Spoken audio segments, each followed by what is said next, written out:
And welcome back to a brand new Hearts of Iron 4 dev diary. So as you can tell by the probably top of this article right in here, this was actually released yesterday.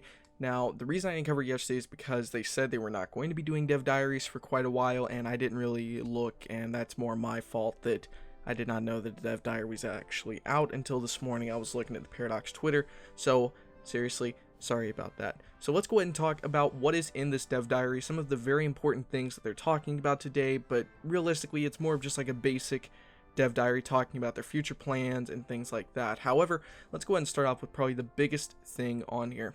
So first off, they're saying that they're going to be going to a 64-bit system with 1.7 Hydra, and that means you can no longer run Hearts of Iron 4 on a 32-bit system. So we want to make it clear it is a different technical base. More on this next dev diary though. So if you have, it seems as though if you have a 32-bit system, very soon you're probably not going to be able to play Hearts of Iron 4. So if you do have a 32-bit, maybe try to upgrade soon if you want to play Hearts of Iron 4 a lot and other things like that. Now I'm sure there's going to be workarounds probably or something along those lines, but I feel like it's going to cause technical issues and all that kind of stuff. Also, next up, they have been aware and talking about how they've had some issues with Germany and the Soviets and stuff like that, and it even says in here, we have also worked on some of the bugs that have popped up since then, most importantly, front issues for Germany versus the Soviets. This was something that was reported during 1.6.2 development, but we dug into things and it turned out it required a lot more work than we had planned. We made a decision to do it for 1.7 instead of just fixing that particular issue. We have also reworked how the fronts and the AI work. This is going to be what the dev diary is about today, so that kind of gives you an idea of what they're talking about. Now, basically in here, what's new on the Eastern Front, they're just talking about how the system was sort of kind of bugged out a little bit before, talking about the Germans would beat the Soviets way too easily. In particular, players had an easy time exploiting in a way because the Soviets would say completely not guard one area. Then once the Japanese got involved in the war or anything along those lines, then they would just completely abandon a large chunk of the Western Front. And sometimes they wouldn't even guard the Eastern Front or the Western Front. And that's pretty much what this little section here is talking about, and they have come up with a way to fix it. The way that it seems they're going to be fixing it is, this is right here, it says, to explain why this is a good target, let's look at our base targets for Barbarossa. So this is pretty much what they're going to be trying to do.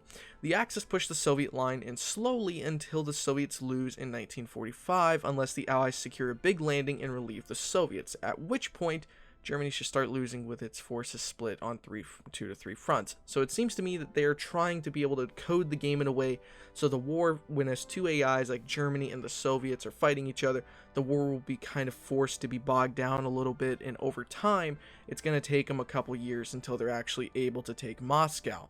This means that the United States player or the UK player will actually have to help in doing a D-Day landing, and then after they do a D-Day landing, they'll pull some of their forces away, which make it slower than if they land in Sicily. Again, the AI will pull some of their troops off the front slower. It's pretty much they're trying to make it realistic, it seems, by reading this little section here. Next up, they talk about pretty much what you can expect. So as an Axis player, it means business as usual. You get to beat the Soviets, and better we make the German AI. And the better we make the German AI. Not really sure what that's supposed to mean. Anyway, which does the heavy lifting, the more challenging we can make it for a player Germany and still retain the balanced target, so that's good. As a common term player, it means you need to defend, hold out, and push back Germany. Here, the stronger we can make the German the AI. I think that maybe they incorrectly said some things on here because some of the stuff isn't exactly making sense, but I mean the dev diary is still getting its point across. It talks about it's going to make it more challenging for Soviet players, so they're going to try to keep a balanced target where the Soviets actually have to defend. As an allied player, you have a bit of a race with your race on your hands. Germany that has beaten the Soviets will be a very difficult target. You need to build up your strength and preferably strike when the German army is extended, as it will get some solid landing points. I think they're talking about the D-Day invasion landings with that little section. Then they just talk about all that kind of stuff. So next up, let's talk about these maps they're showing. Pretty much this is just a map showing that every time they're going to bed, every time they're leaving the office, they let the game start running simulations where they can kind of figure out where most of the battles and the armies are kind of taking place. And you can actually read this right here. So while I'm talking about AI, let's talk about some tools we use to stay on top of strategic situations and to help find relevant save games, etc. Every night we run several machines hands off the record various data for us and let us check whether we broke something, measure improvements, etc. Loading 30 save games every morning and going over them is neither fun nor effective, so we developed this awesome web tool that gives us a time lapse to scan over. So pretty much this is just a simple little map thing that's kind of showing, you know, what the wars are looking like, what the game is doing, where the fronts are going, you know, all that kind of stuff. That's pretty much all this is, and this is kind of just a heat map showing where the AI is pretty much just keeping the majority of their units once the war in Asia starts, and as you can see down here, it actually is quite a huge amount for some reason. Next up, they're changing front lines a little bit. So pretty much with the new frontline system they're going to be implementing, now that they're done talking about AI, this is currently the normal battle group. Now, if you hold shift and left click, you actually make a fallback line where it's this second line on the back, and it just evenly splits up your army altogether. Compared to if you just simply make a regular front line, you have these little sections here. Now, apparently what they're going to be trying to do is they're going to make the AI do a defensive line now, like most players do, to handle large fronts. So that way there's no major gaps or anything in the line anymore. Like if you do a fallback line, say for example, or just a simple front line, if you have like 3 or 4 army commanders, what's happening on the Polish side will usually happen to the player who's actually trying to make a front line. So for example, you'll have one army that actually is guarding here, and then another general that has like 3 divisions, or we'll just say 1, tries to guard, and he does something weird like this where he just leaves 2 provinces open and these guys won't move anywhere.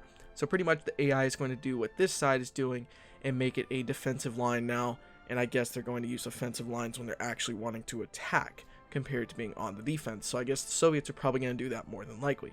Also, for some reason, the photos are not loading down here, but one thing that they are also changing is currently, right now, the frontline system, you can't really change where your generals are. So one's here and one's here, for example, you know, and then here and here. You really can't edit who has what section of the line and so on.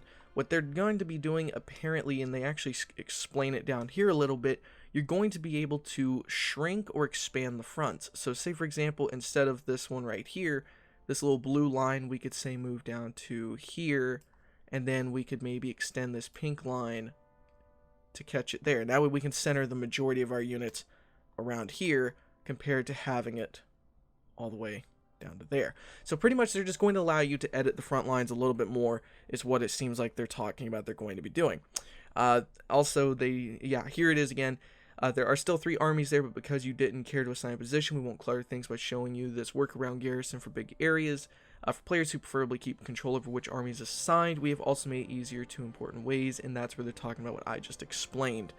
We have also increased the saturation on all rendering of the plans and map to make sure they're easier to see and make sure they match their respective army colors better. Next week, we will be going over other bug fixes, balance, and other changes, so tune in. So, it seems as though dev diaries are back, and there are going to be quite a few very important things that are going to be changing in Hearts of Iron 4. More specifically, like I said up here, they're not going to be letting people use 32-bit systems anymore, or it's not going to be able to run it correctly on the 32-bit. I would imagine you're still going to be able to in some way run it, but it's just not going to work as well. Also, it seems as though they're fixing the AI, and they even talk about, I did forget to mention in here a little bit, that they're going to try to make, here it is, they're going to try to make the AI actually do large D-Day invasions and stuff like that. So, yeah guys, that is pretty much everything that I think is important in the Hearts of Iron 4 dev diary. Now, if you guys think there's anything important I may have left out, please let me know down below. Thank you guys so much for watching. I will catch you guys next time.